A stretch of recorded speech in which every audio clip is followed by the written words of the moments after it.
आप देख रहे हैं सिटी इंडिया न्यूज़ चैनल, हक की आवाज़।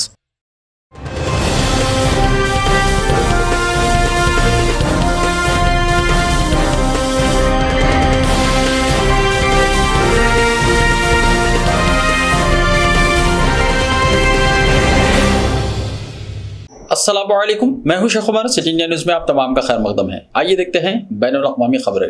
यूक्रेन के सदर व्लादिमीर ज़ेलेंस्की ने शदीद जंग का सामना करने वाले मशरक़ी डोनेट्स्क इलाके को खाली करने की अपील की है, क्योंकि रूस इस पर मुकम्मल कंट्रोल हासिल करना चाहता है। सदर ज़ेलेंस्की ने मशरक़ी डोनेट्स्क सूबे को खाली कराने का मुतालबा हफ्ते की रात जारी करता वीडियो पैगाम में किया है। इनका कहना था कि डोनेट्स्क से जितने ज़्यादा लोग निकलेंगे, रूस की फौज उतने ही कम अफराद को निशाना बना सकेगी। इस वक्त लाखों अफराद, जिनमें बच्चे और बूढ़े भी शामिल हैं, डोनबास खित्ते में मौजूद हैं। वाज़ेह है कि डोनेट्स्क और लुहांस्क डोनबास का हिस्सा हैं। इस खित्ते में रवा हफ्ते के अवाइल में यूक्रेन के जंगी कैदी रूस के मिसाइल हमले में हलाक हुए थे। मीडिया के मुताबिक ज़ेलेंस्की ने वीडियो में मजीद कहा कि जो लोग यहाँ से निकलेंगे उन्हें मुआवजा दिया जाएगा। उन्होंने खित्ते से निकलने वाले अफराद को लॉजिस्टिक इमदाद फराहम करने का वायदा भी किया। यूक्रेनी सदर का कहना था कि बहुत से लोग वहाँ से जाने से इनकार कर रहे हैं, ताहम यहाँ से निकलना ज़रूरी है।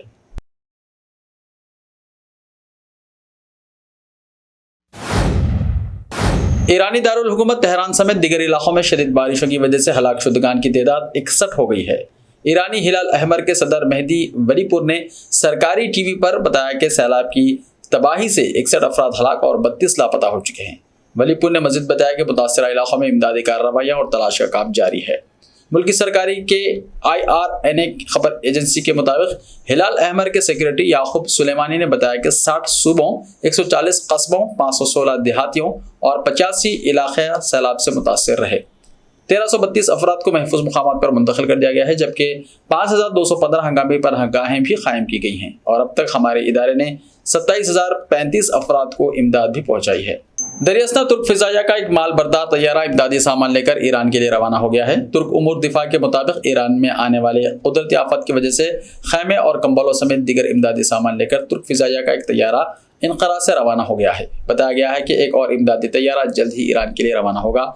याद रहे कि ईरान में आने वाले सैलाब से अब तक 61 अफराद हलाक हो चुके हैं। अमेरिकी उमूर दिफा पेंटागन के मुशीरों में शामिल डाविस ज़ाकिब ने कहा है कि सदर उर्दुगान नोबल अमन इनाम के मुस्तहिक़ हैं।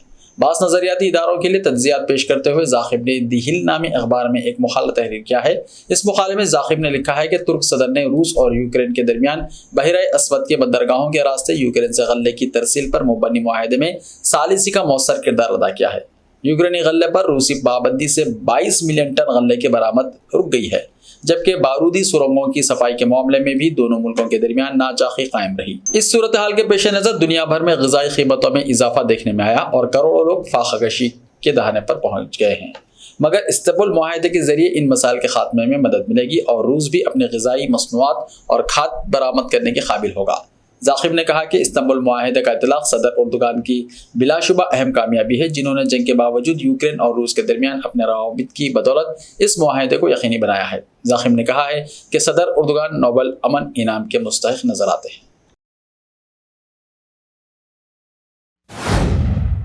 बरतानवी वली अहद शहजादा चार्ल्स के खैराती इदारे पर उसामा बिन लादेन के अहल खाना से 10 लाख पाउंड लेने का दावा किया गया है, जिसके बाद उन्हें सख्त सवालात का सामना करना पड़ रहा है।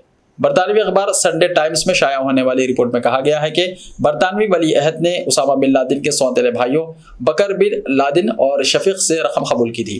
रिपोर्ट में कहा गया है कि उसामा बिन लादेन की हलाकत के 2 साल बाद 73 साला शहजादा चार्ल्स ने निजी सतह पर बकर बिन लादेन से 30 अक्टूबर 2013 में अपनी रिहाइशगाह क्लियरेंस हाउस लंदन में मुलाकात की थी। ख्याल रहे कि बकर या शफीक बिन लादेन किसी दहशतगर्द कार्रवाई की मुआविनत या इससे मुंसलिक नहीं पाए गए हैं। शहजादा चार्ल्स चैरिटेबल फाउंडेशन PWCF के चेयरमैन ने जारी बयान में कहा है कि शेख बकर बिन लादेन की जानिब से साल 2013 में दिए गए अतियात को इदारे के ट्रस्टीज ने इंतहाई एहतियात बरतते हुए कबूल किया था और सरकारी और दीगर जराए से मालूमात भी हासिल की थी।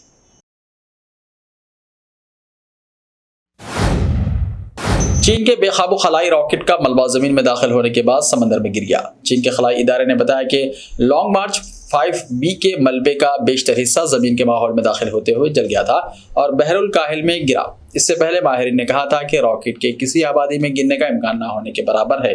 नासा ने इस हवाले से एक ट्वीट में बताया कि लॉन्ग मार्च 5 रॉकेट का मलबा बहर हिंद में गिरा। दूसरी जानिब चीनी खलाई इदारे ने बताया कि रॉकेट का मलबा फिलिपाइन के पलावन जजीरे मशरक में बहरुल काहिल में गर्क हुआ है। ये रॉकेट गुज़िश्ता हफ्ते चीन के नामुकम्मल टियांगोंग खलाई स्टेशन के एक मॉड्यूल को लेकर खला में गया था। रवा हफ्ते चीनी हुकूमत ने कहा था कि रॉकेट की वापसी से लोगों को खतरा लाक नहीं होगा क्योंकि उसका बेशतर हिस्सा समंदर में गिरेगा, मगर इस बात का इम्कान मौजूद था कि रॉकेट किसी आबादी में जा गिरे।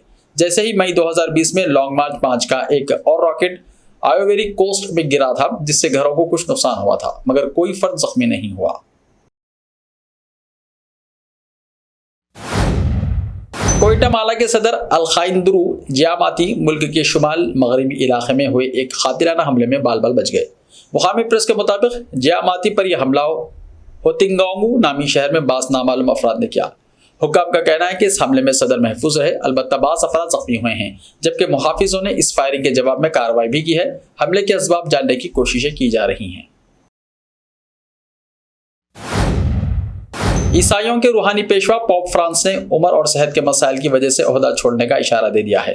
कनाडा से वापसी पर 85 साला पोप फ्रांस का कहना था कि तवानाई महफूज रखना चाहता हूं ताकि चर्च की खिदमत कर सकूं। उम्र की वजह से ओहदा छोड़ने से मुताल्लिक सोचना होगा। पोप फ्रांसिस ने मजीद कहा कि माजी की तरह अब सफर मुमकिन नहीं रहा, पोप को तब्दील किया जा सकता है। याद रहे कि पोप फ्रांसिस से पहले पोप बेटिंकिन भी अपने ओहदे से मुस्तफी हुए थे। ऐसे ही ताज़ा तरीन खबरों के लिए देखते रहिए सिटी इंडिया टीवी। तो मिलते हैं कल, तब तक के लिए अपना ख्याल रखिए। अल्लाह हाफिज़।